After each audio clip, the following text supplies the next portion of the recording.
कब आओगे मुझसे जान जुदा होगी क्या, कब आओगे। देर ना हो जाए कहीं, देर ना हो जाए, देर ना हो जाए कहीं, देर ना हो जाए। खैर, भाजपा अपने संभावित सहयोगियों को यही संदेश भेज रही है। भाजपा का साफ साफ कहना है कि आइए आइए, स्वागत है, पर शर्त हमारी होगी। नमस्कार, आप देख रहे हैं देश बिहार और मैं हूं आपके साथ मुस्कान। और आज फिर से हम हाजिर हैं अपने प्रोग्राम मिशन 2024 के साथ। हमारे साथ मौजूद है सीनियर जर्नलिस्ट सरोज सिंह। बहुत बहुत स्वागत है आपका हमारे शो में। तो हमारा सवाल है कि क्या शर्त है जो भाजपा ऐसे एनडीए को देने की कोशिश कर रही है, अपने शर्तों को दिखाने की कोशिश कर रही है? देखिए, कोई भी तालमेल, सियासी तालमेल होता है तो स्वाभाविक है कि बातचीत होती है, कुछ शर्तें रखी जाती है कि किस शर्तों पर आप हमारे साथ आएंगे। कोई मुफ्त में तो आएगा नहीं, कोई फ्री में तो जाएगा नहीं। हर आदमी के पास, चाहे छोटी पार्टियां हो बड़ी पार्टियां हो, दोनों के पास अपना वोट बैंक है, तो स्वाभाविक है एक शर्त तय की जाती है। लेकिन सभी जानते हैं कि भाजपा बड़ी पार्टी है तो शर्त तो भाजपा ही रखेगी, क्योंकि छोटे दलों को बिहार में लोकसभा, जो आपने कहा मिशन 2024 के लिए बड़े बैसाखी की जरूरत है, और वो बैसाखी है भाजपा। तो भाजपा चाहती है कि एनडीए का कुनबा बढ़े बिहार में, और छोटे दल की मजबूरी है कि वो भाजपा के साथ जाए, जो महागठबंधन में कंफर्टेबल नहीं है। तो वैसे दल कौन है?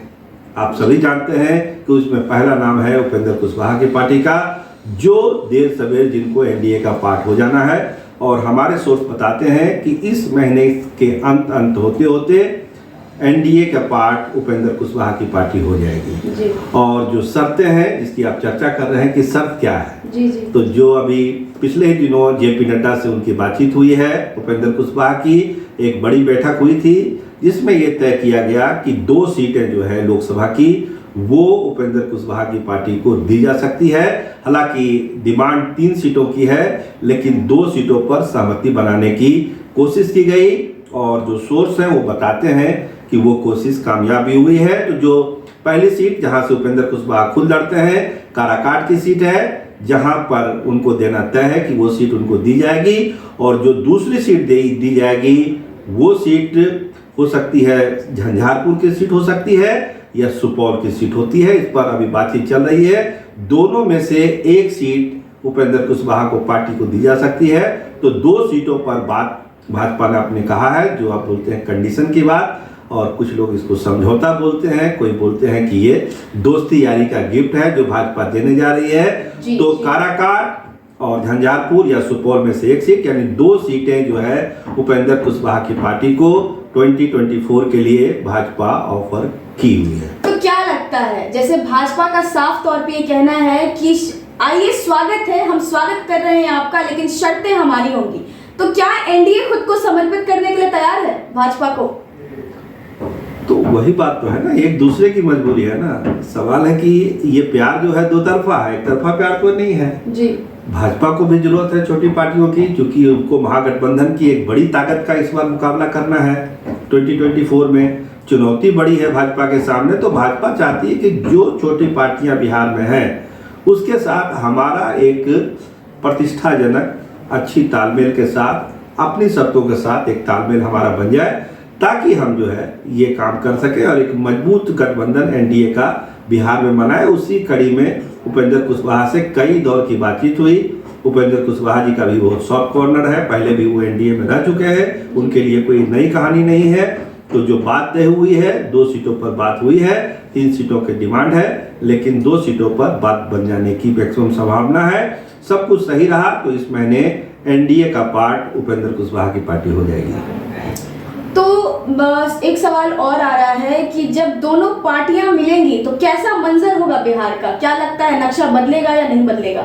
देखिए, सवाल केवल उपेंद्र कुशवाहा की पार्टी का नहीं है। हमने आपको कहा कि छोटी छोटी पार्टियां जो महागठबंधन में नहीं जा सकती है, वो सब भाजपा के सामने है। जैसे उदाहरण लीजिए आप जीतन राम मांझी की पार्टी, अभी महागठबंधन की पार्ट है, वो उनके बेटे मंत्री भी हैं इस सरकार में। लेकिन 24 में क्या होगा? जीतन राम मांझी की सबसे बड़ी चिंता क्या है कि अपने बेटे को किसी तरह वो दोबारा एमएलसी बनाना चाहते हैं।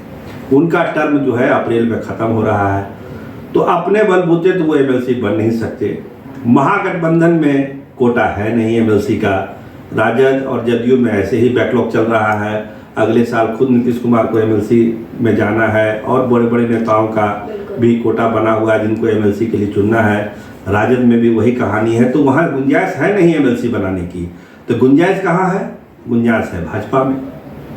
तो जीतन राम मांझी अपने ऑप्शन दोनों तरफ खोल के रखे हुए हैं। जैसे आपने देखा कि पिछले दिनों उन्होंने 5 सीटों की डिमांड कर दी कि हमको लोकसभा की 5 सीटें चाहिए जी। वो भी जानते हैं कि 5 सीटें उनको नहीं दी जाएगी, कुछ सीटें उनको जरूर मिलेगी। भाजपा ने अपने तरफ से जो बात कही है वो यही कही है कि ठीक है, आपके बेटे वाली बात है, उसको हम एडजस्ट करेंगे। इसके अलावा 2 सीटें उनके लिए भी हम दिया जा सकता है, जिसमें पहली सीट गया की है, गया की सीट वो मांग रहे हैं। इसके अलावा जमुई की सीट वो मांग रहे हैं। तो जमुई की सीट में तो वही चिराग वाला पेच है, तो इस वजह से जमुई उनको नहीं मिलेगा। तो एक दूसरी सीट उनके लिए खोजी जा रही है। लेकिन गया सीट भाजपा को देने में कोई आपत्ति नहीं है, वो जीतन राम मांझी को दे सकती है। तो 2 लोकसभा की और 1 एमएलसी की सीट भाजपा की तरफ से ऑफर है। मानना न मानना जीतन राम मांझी के पास है, लेकिन जीतन राम मांझी के पास भी ऑप्शन कम है। इसलिए लगता है जीतन राम मांझी की पार्टी भी देर सवेर एनडीए का पार्ट बन जाएगी। अब जो तीसरा दल है, अब मुकेश सहनी की हम बात कर रहे हैं कि उनके पास क्या ऑप्शन है। तो वही कहानी इनके साथ भी है। छोटी छोटी पार्टियां हैं, छोटा छोटा वोट बैंक है, तो इनके पास भी ऑप्शन कम है। भाजपा के साथ जाना इनकी मजबूरी है, क्योंकि जो महागठबंधन में ऑलरेडी 7 पार्टियां हैं वहां पर सीटों की गुंजाइश बहुत कम है। भाजपा ने अपने हिसाब से 32 सीटों पर चुनाव लड़ने का मन बनाया है, लेकिन अगर पार्टियां, छोटी पार्टियां बढ़ेगी तो वो 30 तक आएगी और 10 सीटें अपनी सहयोगियों को दे सकती है। जिसमें हमने आपको बताया 2 सीट उपेंद्र कुशवाहा के लिए पहले बात हो चुकी है, मांझी के लिए भी 2 सीट है। चिराग पासवान की चर्चा हम लोग कल कर चुके हैं, दोनों चाचा भतीजा की उनको कितनी सीट बचेगी। तो 6 सीटें सहनी जी को मिल सकती है। तो सहनी जी की एक शर्त ये है, जो हमारे सोर्स हैं वो बताते हैं कि सहनी जी ने कहा है कि हमको झारखंड में भी सीट चाहिए, हमको उत्तर प्रदेश में भी सीट चाहिए, तब हम तालमेल के लिए तैयार हैं। लेकिन भाजपा ने इनको बहुत गंभीरता से इन चीज़ों को नहीं लिया है। यूपी में तो खैर मिलने का सवाल नहीं है, झारखंड पर भी कोई आश्वासन मुकेश सहनी को आज की तारीख में जब हम आप बात कर रहे हैं कोई आश्वासन मिला नहीं है। लेकिन बिहार के लिए आश्वासन जरूर मिला है। बिहार में उनको 1 या 2 सीटें दी जाएगी। बाकी जब विधानसभा का चुनाव होगा उस समय इनको ढंग से सीट दी जाएगी, ऐसी बात की जाएगी। भाजपा के जो थिंक टैंक हैं उनका कहना है कि देखिए, लोकसभा का चुनाव है, नरेंद्र मोदी को प्रधानमंत्री बनना है, इसलिए ज़्यादा से ज़्यादा सीट भाजपा को लड़ने दीजिए, आप लोग सहयोग करिए। 25 में जब विधानसभा का चुनाव आएगा तो आपकी जो भी शिकायत होगा उसको हम लोग सुनेंगे और उदारता पूर्वक आपको हम सीट देंगे, उसमें कोई कोताही नहीं है। लेकिन लोकसभा का जो चुनाव है, जैसा आपने कहा कि भाजपा के शर्तों पर ही समझौता होगा, तो मजबूरी है छोटे दलों की कि भाजपा के साथ जाने की, क्योंकि महागठबंधन में तो गुंजाइश है नहीं। तो जाना है भाजपा के साथ तो भाजपा के साथ जाएंगे, शर्त भाजपा की रहेगी। और जो सीटें जैसे जैसे आपने बताया उस हिसाब से सीटों का बंटवारा भी हुआ है। और उम्मीद है जैसे 25 तारीख को मुकेश सहनी ये ऐलान करेंगे कि वो किसके साथ जाएंगे और किसके साथ जाएंगे, इसकी संभावना हमने बता दी कि एनडीए के साथ उनके जाने की संभावना है। और 25 तारीख को, इसी महीने के 25 तारीख को इसका ऐलान भी हो सकता है, ये हमारे सोर्स बता रहे हैं। तो ये कहानी है। अब आगे आपके पास कोई सवाल है तो आप पूछ सकते हैं। एक तरफ आप ये बता रहे हैं कि भाजपा जो है छोटी छोटी पार्टियों को लेके अपना एक गुट तैयार कर रही है, तो जब ये पार्टियां बन जाएंगी तो एनडीए का कुनबा बढ़ जाएगा। तो किस तरीके का मुकाबला हो सकता है महागठबंधन और एनडीए में?